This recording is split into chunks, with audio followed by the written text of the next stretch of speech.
Malam di bulan tua itu semakin melarut hingga menebarkan hawa dingin dari angin selatan yang berhembus dengan lembut. Bias kabut begitu rata menyapu langit hingga berwarna keabu-abuan. Rembulan pun bagai seorang putri yang ayu bercadar. Wajah cantiknya sedikit disembunyikan agar membuat penasaran bagi siapa saja yang melihatnya. Meskipun begitu, melalui cahaya gemintang yang bertaburan di langit hitam itu, bumi Mataram masih menampakkan kesuburannya.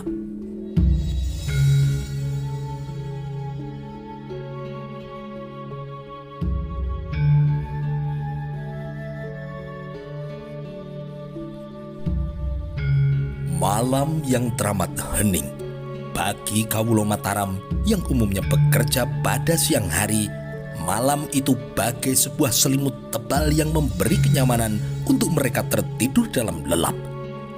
Mereka kini telah meringkuk di ranjang bambu mereka masing-masing dalam hangatnya rumah yang tertutup rapat agar esok pagi dapat bekerja kembali dengan pikiran yang jernih. Namun di saat yang sesunyi itu, tidak demikian bagi mereka yang mempunyai tugas dan kewajiban di luar rumah pada malam hari. Mereka senantiasa bersiaga baik di pelosok desa maupun di pusat kota raja. Bagi mereka, malam adalah bayangan misteri yang harus diwaspadai karena ia dapat dengan tiba-tiba menampakkan wujudnya yang sangat mengerikan. Untuk menjaga agar malam berlalu dengan selamat, sesekali mereka melantunkan mantra kidungan. Ana kidung rumeksa ing wengi tego hayu luputa ing lara luputa bilai kabeh tim setan tatan purun paneluan tan ono wani miwah penggawe Allah gunaning wong luput geniat temahan tirta maling ado tan ono ngarah ing mami guna duduk pansirna.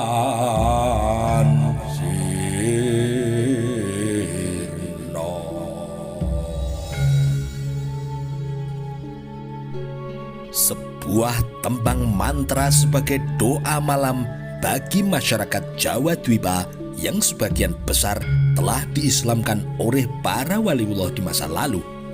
Tembang kidung rumeksa ing wengi itu begitu lekat dihafal di dalam kepala oleh setiap warga Mataram yang telah menginjak usia dewasa. Setidaknya mereka percaya bahwa tembang yang diracik oleh Kanjeng Sunan Kalijogo tersebut akan mampu menenteramkan hati dan juga menjaga keselamatan jika malam tiba.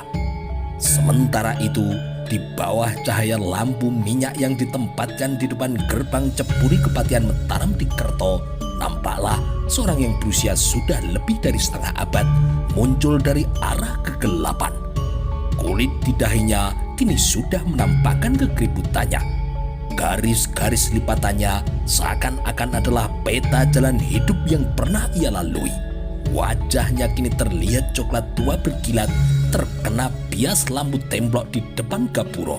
Sedang tangan kanannya ditumpukan pada sebuah tongkat kayu sebagai penopang saat ia berjalan.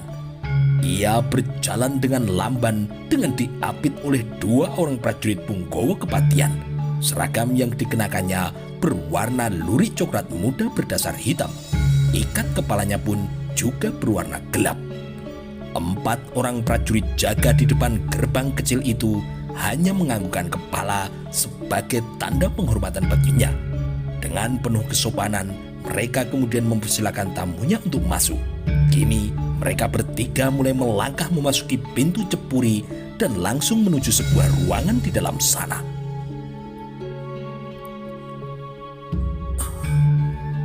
Adimas Wiroguno, sapanya terdengar agak bergetar.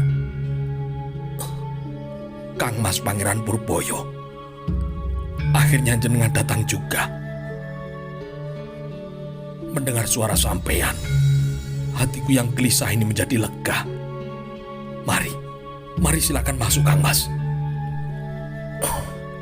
Maafkan saya yang lebih muda ini, telah lancang dan kurang ajar mengundang Kakang datang ke kepatihan ini. Seraya bangkit dari duduknya dan tergopoh-gopoh turun dari lantai, ia kemudian menjemput. Tangan lelaki tua itu segera meraih tangan tamunya untuk kemudian dituntun menaiki tangga lantai yang lebih tinggi. Kedua pengawal itu kemudian segera melepaskan papahannya dan membiarkan sang majikan bergandengan tangan dengan tuan rumahnya memasuki beranda pendopo. Mereka berdua kemudian meninggalkan gedung untuk bergabung dengan 4 penjaga di depan gapuro. Terima kasih atas kedatangan Kang Mas Purboyo. Kedatangan Kang Mas sangat berarti di malam ini, ucapnya saat kedua lelaki tua itu telah duduk berhadapan-hadapan berbatasan dengan meja bundar yang kecil. Sungguh di saat-saat yang seperti ini, Kang Mas sangat berarti bagi saya. Sepeninggal Sinuwun Sultan Agung, hanya Kang Maslah, teman sekaligus saudara, yang dapat saya jadikan tempat bersandar. Semoga saja tidak hanya untuk saya, tetapi juga untuk seluruh kawula Mataram yang butuh pengayoman dan kebijaksanaan hidup, ucap Patih Wiroguno dengan bersungguh-sungguh. Dimas terlalu memuji. Aku ini sudah semakin tua, Dimas. Dan keberadaanku pun juga sudah tidak berarti apa-apa lagi. Bukankah semakin tua berarti semakin matang dalam menyikapi kehidupan ini, Kang Mas? Layaknya padi, semakin matang akan semakin merunduk, namun isinya menjadi semakin tebal, Kang Mas. Keduanya kini tertawa lepas untuk melegakan perasaan sekaligus mengakrabkan suasana. Sumonggo, mari silakan duduk Kang Mas. Sang tamu pun kini memenuhi ajakan tuan rumahnya. Keduanya kemudian duduk di kursi masing-masing dibatasi oleh meja bundar kecil dari kayu jati berukir. Kau masih saja pandai memuji, Dimas Patih. Jangan membuatku yang hanya seorang putra selir dari Romo Panembahan Setokrapia ini menjadi semakin kecil dan kerdil di hadapan seorang patih besar Mataram. Jangan begitu, Kang Mas Purboyo. Memang benar, Kang Mas lahir dari rahim ibunda yang bukan permaisuri. Namun, darah Panembahan Senopati Agung Mataram tetap mengalir di tubuh Kakang. Sinar kawibawan masih terpancar dalam pribadi Kakang. Pengamatan Kakang juga tajam dan waskito. Wawasan Kakang pun juga teramat luas. Kakang ini adalah laksana seorang Brahmana. Sikap Kakang pun juga tidak jauh berbeda dengan Kanjeng Sinuwun Sultan Agung. Oleh karenanya, malam ini aku memanggil Kakang agar Kakang menyuarakan kebenaran di tengah-tengah kegelisahan hatiku atas semua keadaan ini, Kakang. Setelah menekankan suaranya, Patih Wiroguno merebahkan kembali punggungnya di sandaran. Kegelisahan apa yang telah membuat Adi menjadi gundah?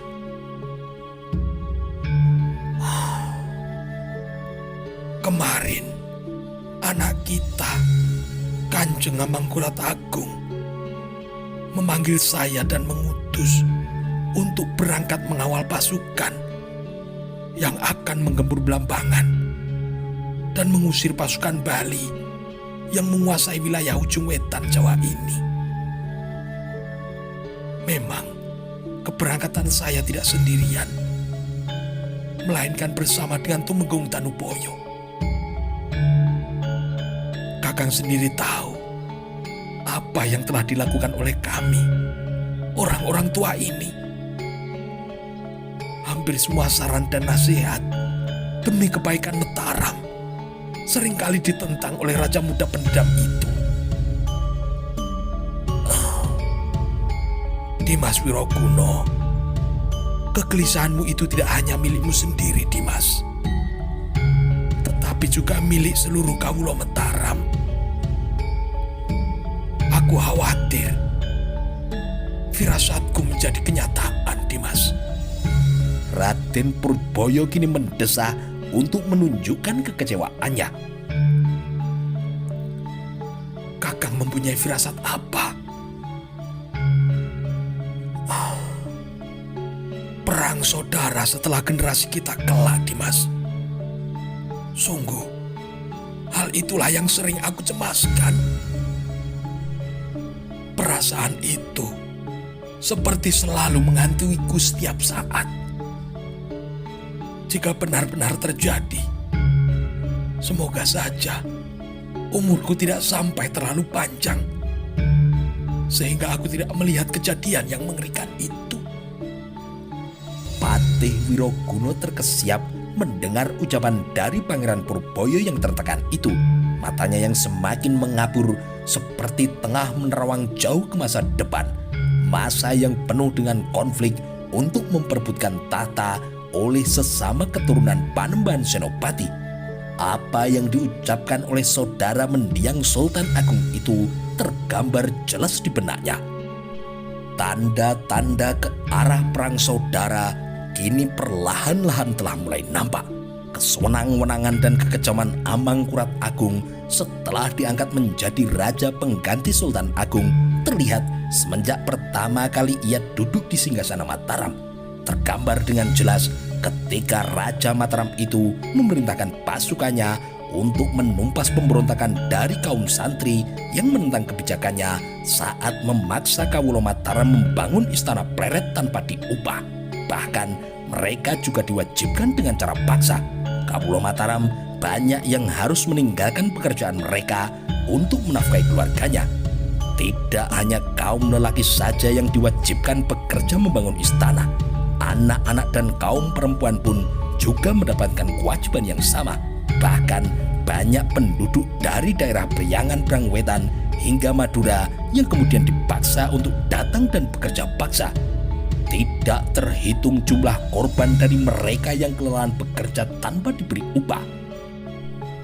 Orang tua yang telah menjabat sebagai Patih Mataram sejak kekuasaan Sultan Agung itu teringat kembali akan kekejian yang dilakukan oleh Raja Muda Mataram yang belum genap 5 tahun berkuasa itu. Sejak memindahkan istana Mataram dari Kerto ke Pleret ini, seakan-akan babak hitam sejarah Mataram telah dimulai. Raden Mas Alit, adik kandung dari Raja Mataram itu sendiri, harus mati di tangan kakangnya akibat berselisih paham tentang cara perlakuan kepada para sesepuh Mataram. Cara pemerintahan Amangkurat Agung begitu aneh. Orang-orang tua disingkirkan dari jabatannya dan kemudian dibunuh satu persatu dengan cara-cara yang licik dan keji. Teman-teman lama romonya yang turut membesarkan Mataram semakin banyak yang menghilang satu demi satu. Beberapa di antaranya bisa saja karena mereka memang sudah berusia lanjut, namun kebanyakan karena mereka telah mati dibunuh atas perintah dari sang raja. Amangkurat Agung kemudian memindahkan istananya di sebelah timur Laut Kerto. Istana baru ini dibangun dengan lebih banyak batu merah bila dibandingkan dengan kayu seperti istana yang lama. Barangkali ia bertujuan untuk menunjukkan kekokohannya sebagai seorang raja yang tidak kalah hebat dari romonya bagi seluruh pelosok negeri. Bukan kecakapan ataupun kearifan dalam pemerintahan yang ia warisi dari romonya, namun hanya kebrutalannya yang ia teruskan dari masa-masa sebelumnya. Tujuan pokok pemerintahannya adalah menguatkan Mataram agar semua kekuasaan berada penuh dalam genggaman tangannya, sehingga dengan bengis ia akan senantiasa menumpas semua perlawanan dan siapapun yang menentang keputusannya. Amangkurat Agung ini mengubah kerajaan yang telah didasarkan oleh Sultan Agung pada kekuatan pasukan perang. Ia berupaya mengerahkan kemampuan untuk memenangkan serta memaksakan agar Mataram menjadi sebuah kerajaan yang utuh. Kerajaan yang akan menguasai bumi Jayadwipa sehingga sumber-sumber pendapatannya dapat dikuasai untuk kepentingannya sendiri. Rupanya putra dari Sultan Agung ini tidak memahami bahwa daerah-daerah lain juga mempunyai adat dan kebiasaan serta cara berhubungan yang berbeda. Juga jumlah cacah yang tentunya akan dapat menentukan bahwa kekuasaan tidak harus mutlak dan tidak dapat diubah hanya oleh perintah sang raja saja. Sebagai akibat dari kebijakan-kebijakannya itulah, sepertinya Amangkurat Agung justru mengucilkan orang-orang yang kuat dan juga daerah-daerah penting. Kini akhirnya banyak daerah-daerah yang mulai mengobarkan pemberontakan dalam menentang pemerintahannya. Keputusan tersebut tentu saja seperti mengabaikan kesepakatan orang-orang terkemuka yang sangat penting artinya bagi kedudukan Raja Jawa pada masa pemerintahan Sultan Agung. Namun ia tetap bersikeras sehingga banyak pejabat tua yang kecewa. Apa yang sedang kau lamunkan, Dimas Patih? Suara pelan dari saudara mendiang Sultan Agung itu kini telah mengagetkan lamunan dari Patih Wirokuno.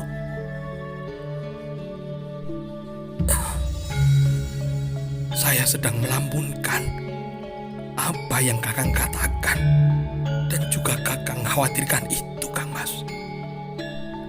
Saya jadi teringat dari pesan mendiang Sultan Agung ketika beliau sakit hingga sampai pada wafatnya. Ingatkah pada waktu itu kita berdua berada di dekat peraduannya saat ajal telah datang menjemput kematiannya, Kakang. Kakanglah yang telah diberikan wasiat olehnya. Wasiat yang berupa sebuah pesan. Sejenak Pangeran Purboyo yang telah uzur itu mengingat-ingat kembali apa yang dipertanyakan oleh lelaki tua di hadapannya. Ya, aku ingat, Dimas. Pesan Sinuwun itu adalah sebuah wasiat agar pengganti tahtanya adalah si sulung Aryo Mataram. Ya, si Raden Saidin itu. Sedangkan adiknya yang masih muda, Raden Mas Alit, agar ikut serta merasakan kemuliaan bersama dengan kakangnya, anak-anak Ratu Kulon. Barangkali itu adalah sebagai pembuktian rasa kasih sayang seorang ayah kepada anak-anaknya yang jarang tinggal serumah bersamanya. Benar sekali, Kang Mas. Sejak Aryo Mataram dan Raden Mas Alit berusia 5 hingga 15 tahun, mereka tidak tinggal bersama dengan Romo dan biungnya. Mereka dititipkan kepada Patih Tanuboyo, Tumenggung Mataram, sebagai pengganti Tumenggung Singoranu. Ya, Tumenggung Tanuboyo yang kini ditempatkan di wilayah Tegal karena dianggap melakukan kesalahan kepada Sesunan Agung. Ya, begitulah sikap tegas dari mendiang Sinuwun Sultan Agung. Siapapun yang dianggap gagal melaksanakan tugasnya, maka harus menerima akibatnya untuk disingkirkan dari jabatan. nasib Tanuboyo tidak jauh berbeda dengan Singoranu. Benar, Sinuwun Sultan Agung memang tegas dan keras kepala. Namun di tangannya pula, Mataram memperoleh kemasyhuran dan kejayaan. Suara Patih Wiroguna ini terdengar mantap. Keduanya kemudian sama-sama menganggukkan kepala, membenarkan pendapat mereka masing-masing, mengenang kembali sosok pemimpin Mataram di masa sebelumnya. Mari silakan diminum dulu tehnya, Kakang. Mumpung masih panas, biar badan kita menjadi hangat. Baik, terima kasih Dimas. Sebentar kemudian, kedua lelaki tua itu menikmati teh jahe panas yang telah disediakan oleh Nyai Wiroguna. Aku jadi sedih jika kemudian mengenang Pangeran Alit. Nasib keponakan kesayanganku yang taat beribadah itu begitu sangat mengenaskan. Aku tidak menyangka beliau harus tewas di tangan kakang kandungnya sendiri. Sungguh sangat mengenaskan. Gumam Pangeran Purboyo memecah keheningan malam seraya menggeleng-gelengkan kepala dan meletakkan cangkir tanah di tangannya ke atas meja. Benar, Kakang. Malang benar anak muda yang punya bakat sebagai pemimpin, yang memperhatikan orang-orang kecil itu. Semudah itu, ia berani membela para orang tua yang berjasa bagi kemajuan Mataram. Ia yang mengetahui banyak dari sahabat Romonya sedang direncanakan untuk dibunuh.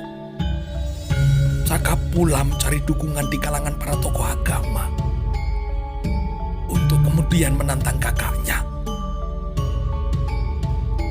Apa benar kalau sebenarnya pemberontakan itu terjadi karena hasutan dari Tumenggung Pasingsingan, pengasuh dari Pangeran Alit itu?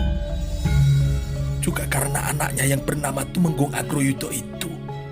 Tanya Pangeran Purboyo berusaha memastikan desas-desus masa lalu yang masih saja mengganjal di pikirannya.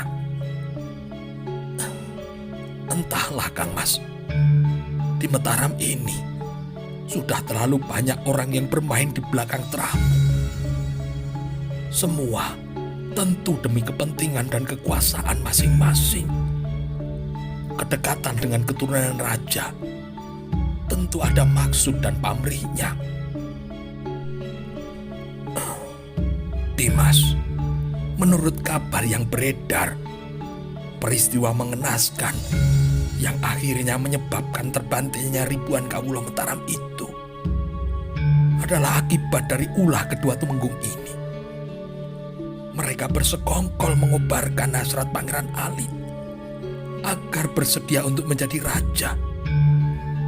Dan keduanya menjamin bahwa seluruh kawula Mataram akan berpihak.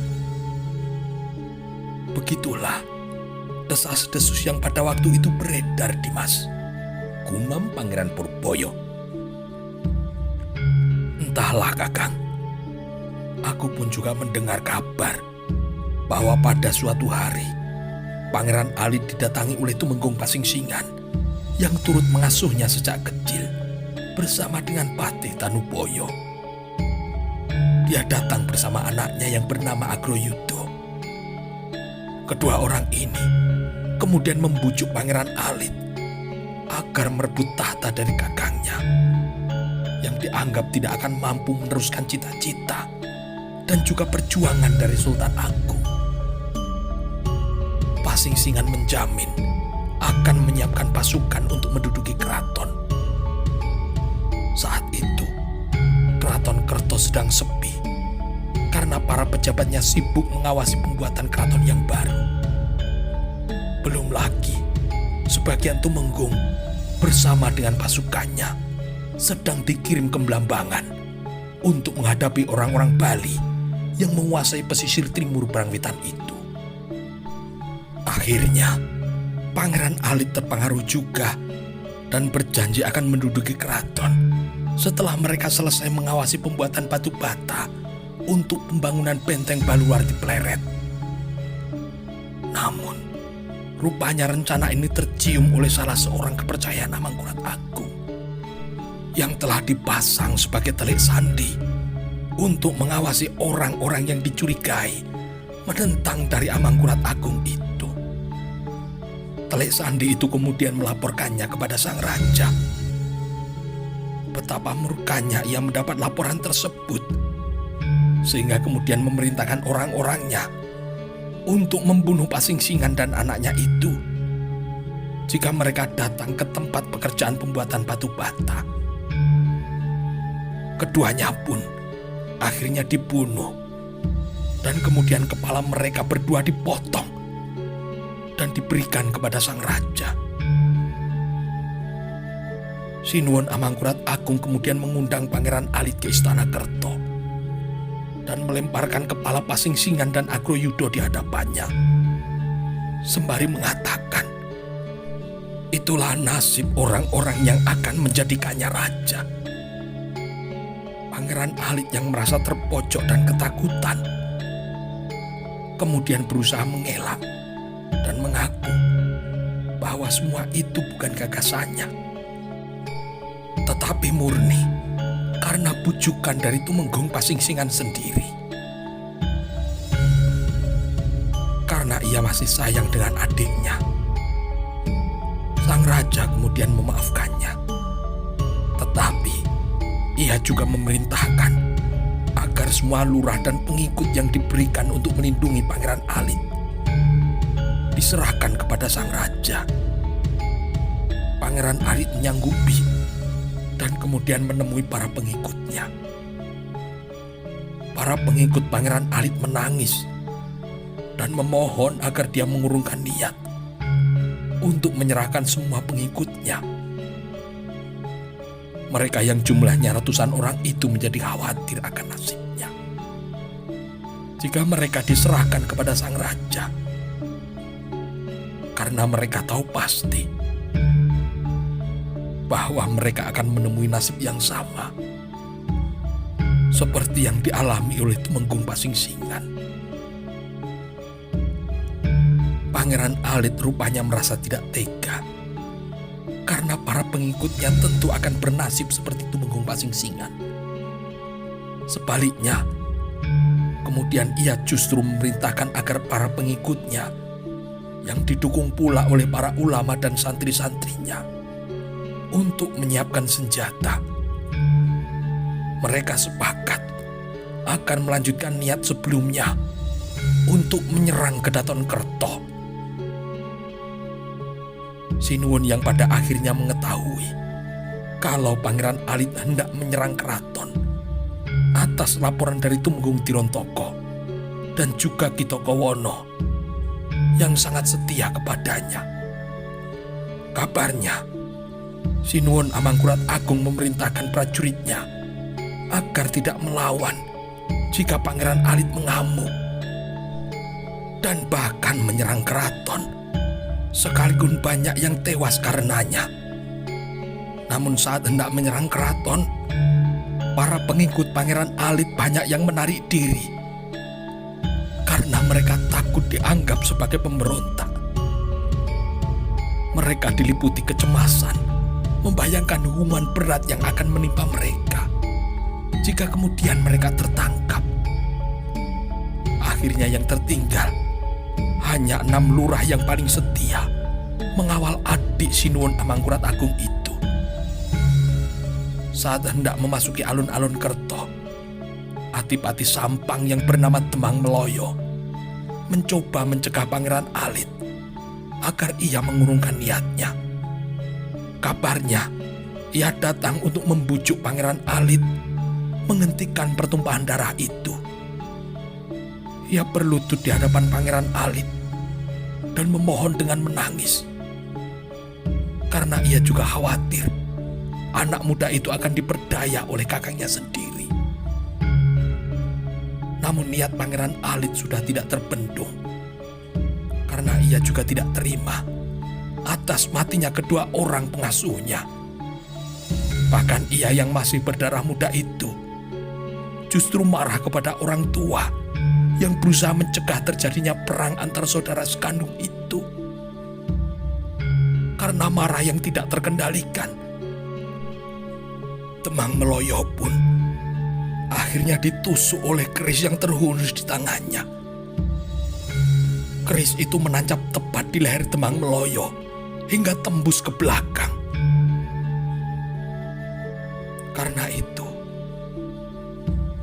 tewaslah penguasa Meduro yang bergelar Cakraningrat itu. Para pengikut Adipati Sampang menjadi marah begitu menyaksikan pemimpinnya dibunuh di depan matanya. Mereka pun kemudian beramai-ramai langsung menyerbu Pangeran Alit. Karena tidak berdaya menghadapi keroyokan ratusan prajurit Meduro, Pangeran Alit kemudian terbunuh.